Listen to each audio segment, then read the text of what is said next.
各位，我林永欣。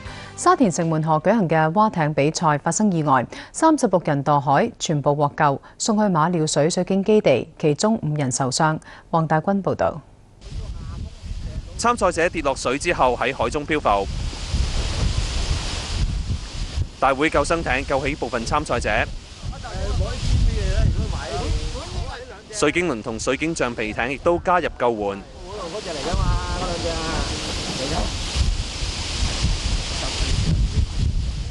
主辦今次賽事嘅香港賽艇總會話，早上大約9點半，10多艘賽艇由沙田源禾路嘅賽艇總會前去比賽起點烏溪沙途中，喺馬鞍山錦泰苑對開發現風浪太大，決定取消比賽。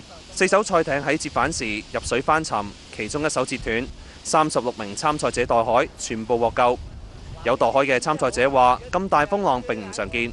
入面 OK 嘅，但係出到去我哋先知道環境，我哋已經掉頭走㗎啦。不過太大浪走唔切啫。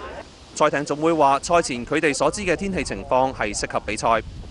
我哋今日呢，就我哋收唔到任何天文台呢關於天氣轉變嘅警告，咁我淨係收到寒冷天氣警告啫。